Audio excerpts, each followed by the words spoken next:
Hello everyone, অনেক দিন পর চলে এলাম তোমাদের জন্য একটা মিনি ব্লগ নিয়ে। তো তোমাদের তো এর আগে আমি বলেছিলাম যে সন্ধে হলে আমার প্রচণ্ড পরিমাণে চটপটি, চুরমুর, আলু কাবলি এসব খেতে ইচ্ছা করে। তো আমার বর যখন ঘরে থাকে তখন আমাকে এনে দেয়, আর যখন বাড়িতে থাকে না তখন তো আর আনা সম্ভব হয় না, কারণ আমি হচ্ছি কুয়োর ব্যাঙ। ঘর থেকে আমার অতটা বেরোতে ভালো লাগে না। তো আমার ঘরে যা যা ছিল সেগুলো দিয়েই আমি এখন সন্ধ্যাবেলা আলু কাবলি বানিয়ে নিচ্ছি।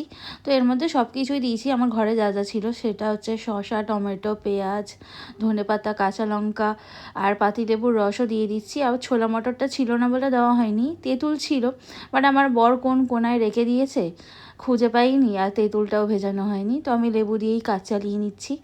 আর প্রচণ্ড খিদেও পেয়ে গিয়েছিল, তাই জন্য আর তেঁতুলটা খোঁজার মতো মুড হলো না। তো তোমাদের কার কার এরকম সন্ধ্যাবেলা করে কিছু মানে টক টক জিনিস খাওয়ার মুড হয়, অবশ্যই কমেন্ট করে জানাবে। আর আমার তো ছোটোর থেকে আলু কাবলি খেতে প্রচণ্ড পরিমাণ মানে ভালো লাগে। আর এই আলু খাওয়ার জন্য আমি তো বাড়িতে প্রচণ্ড পরিমাণে মায়ের কাছে বকা শুনতাম।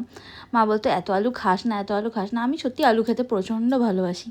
আর এটা আমি দেখো এখন হাত দিয়েই মেখে নিচ্ছি। আর এর মধ্যে আমি সামান্য বিট নুন আর জিরে গুঁড়োও দিয়ে দিয়েছিলাম, যাতে একটু খেতে ভালো লাগে, কারণ অনেক কিছুই তো এর মধ্যে মানে দিইনি। ওগুলো দিলে হয়তো আরও ভালো লাগতো। তো হাত দিয়ে আমি ভালো করে এখন মেখে নিচ্ছি। আর যা সুন্দর গন্ধ বেরোচ্ছিলো, মানে কখন খাবো সেই চিন্তাই করছি। তো দেখো আমার মাখা কমপ্লিট হয়ে গেছে, আর এটা অনেকটা দেখতে এরকম হয়েছে। তো চলো, টাটা, দেখা হবে পরে একটা ব্লগে।